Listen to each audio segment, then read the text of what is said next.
A partir de ahora, compartimos la lectura sin comentarios del libro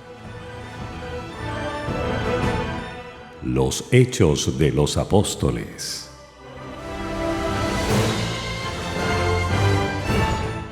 Escrito por Helena Harmon de White. Capítulo 2. La preparación de los 12.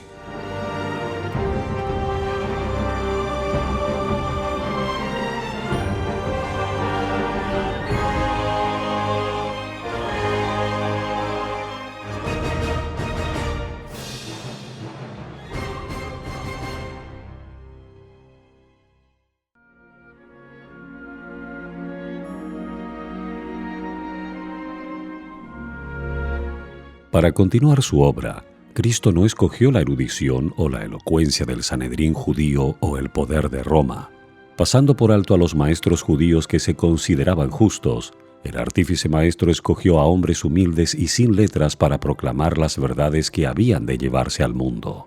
A esos hombres se propuso prepararlos y educarlos como directores de su iglesia. Ellos, a su vez, habían de educar a otros y enviarlos con el mensaje evangélico. Para que pudieran tener éxito en su trabajo, iban a ser dotados con el poder del Espíritu Santo. El Evangelio no había de ser proclamado por el poder ni la sabiduría de los hombres, sino por el poder de Dios. Durante 3 años y medio, los discípulos estuvieron bajo la instrucción del mayor maestro que el mundo conoció alguna vez.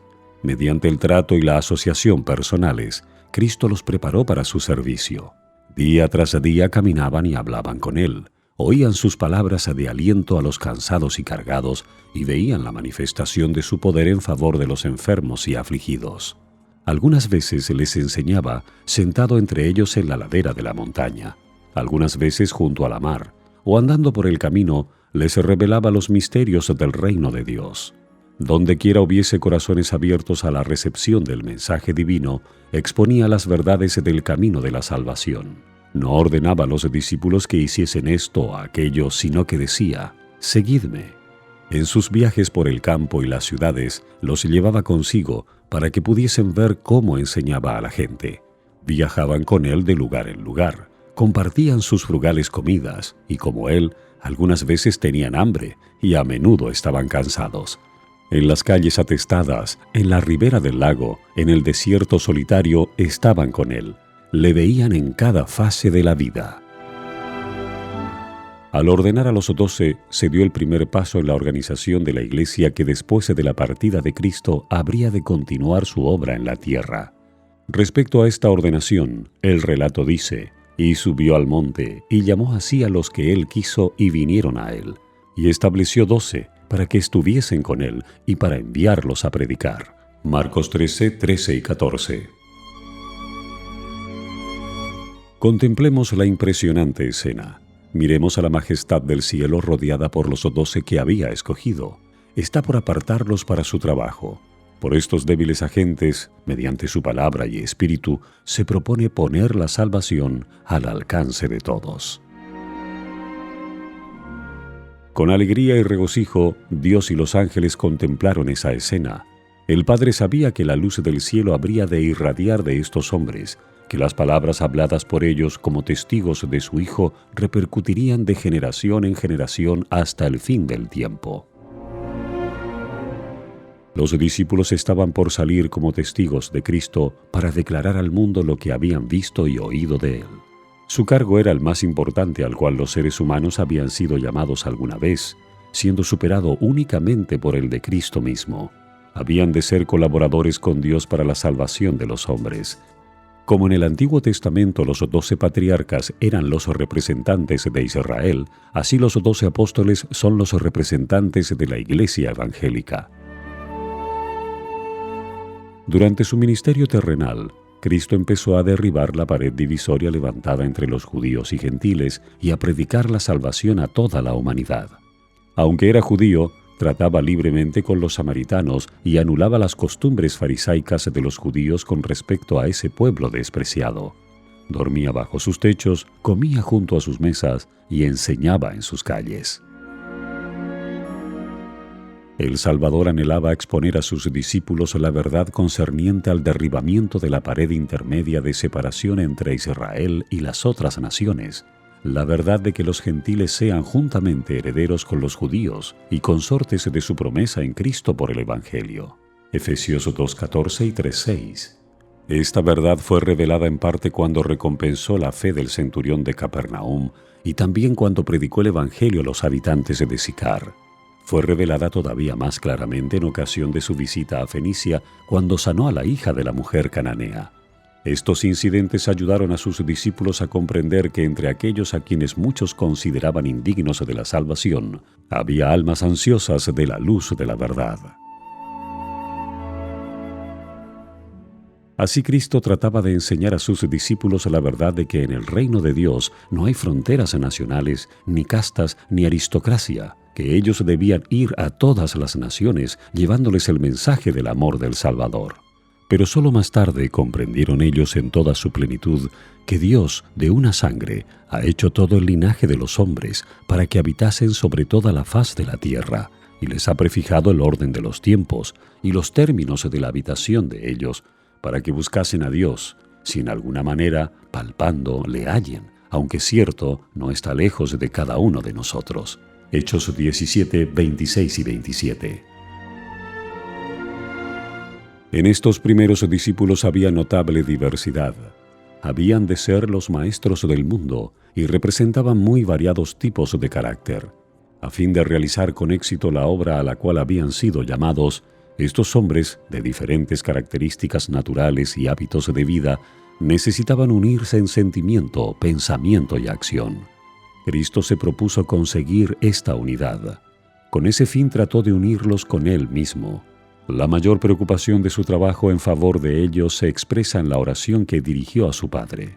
Para que todos sean una cosa, como tú, oh Padre, en mí y yo en ti, que también ellos sean en nosotros una cosa, y que el mundo conozca que tú me enviaste y que los has amado como también a mí me has amado. Juan 17, 21 y 23.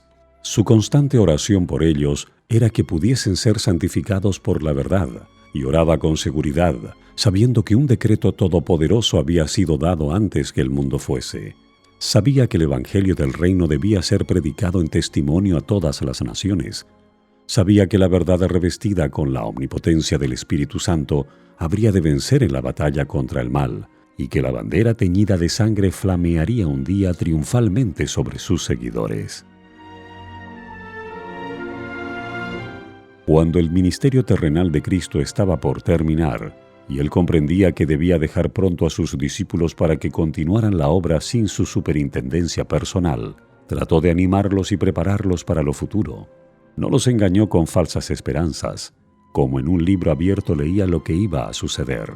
Sabía que estaba por separarse de ellos y dejarlos como ovejas entre lobos. Sabía que iban a sufrir persecución, que iban a ser expulsados de las sinagogas y encarcelados. Sabía que por testificar de él como el Mesías, algunos de ellos serían muertos, y les dijo algo de esto.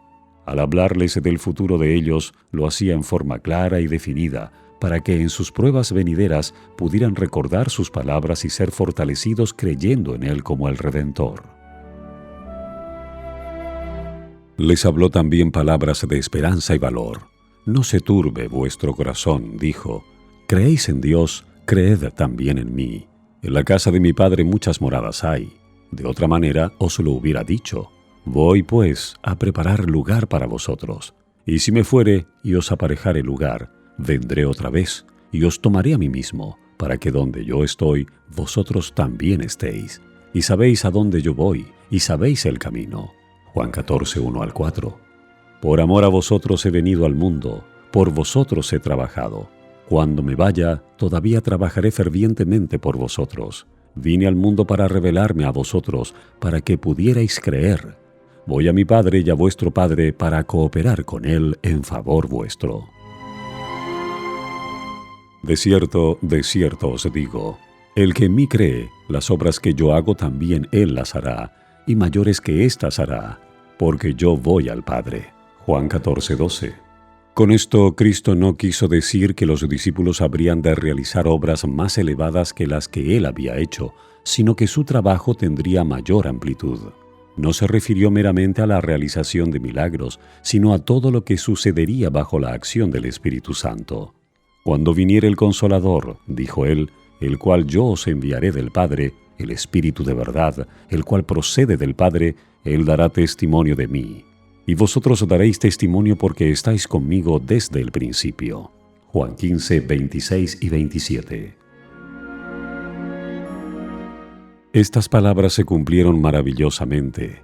Después del descenso del Espíritu Santo, los discípulos estaban tan llenos de amor hacia Cristo y hacia aquellos por quienes Él murió, que los corazones se conmovían por las palabras que hablaban y las oraciones que ofrecían. Hablaban con el poder del Espíritu, y bajo la influencia de ese poder, miles se convirtieron. Como representantes de Cristo, los apóstoles iban a hacer una impresión definida en el mundo. El hecho de que eran hombres humildes no disminuiría su influencia, sino que la acrecentaría, porque las mentes de sus oyentes se dirigirían de ellos al Salvador, que aunque invisible, seguía obrando todavía con ellos. La maravillosa enseñanza de los apóstoles, sus palabras de valor y confianza, darían a todos la seguridad de que no obraban ellos por su propio poder, sino por el poder de Cristo.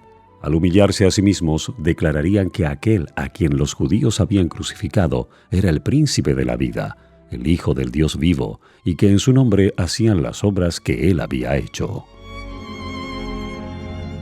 En su conversación de despedida con sus discípulos la noche antes de la crucifixión, el Salvador no se refirió a los sufrimientos que había soportado y que debía soportar todavía.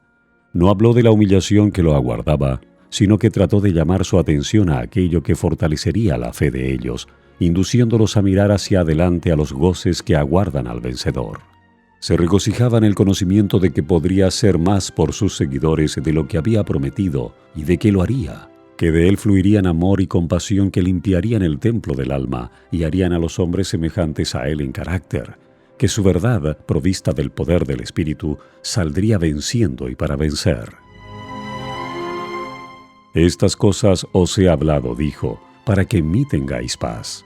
En el mundo tendréis aflicción, mas confiad, yo he vencido al mundo. Juan 16, 33.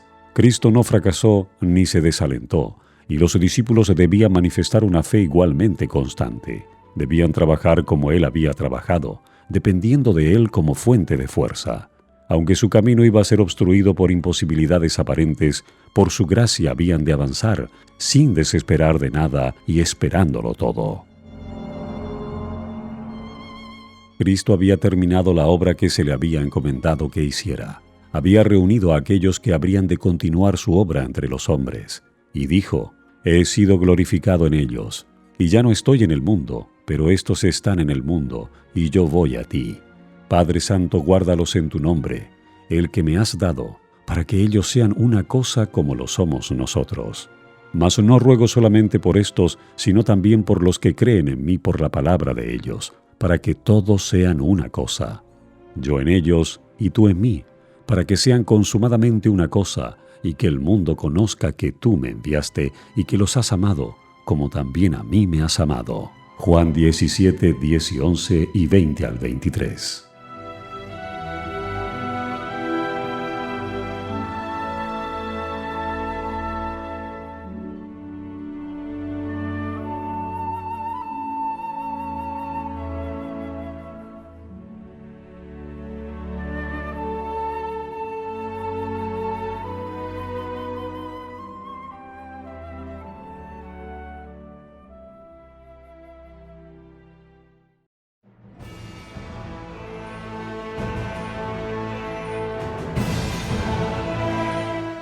Hemos presentado la lectura sin comentarios del libro Los Hechos de los Apóstoles, escrito por Elena Harmon de White.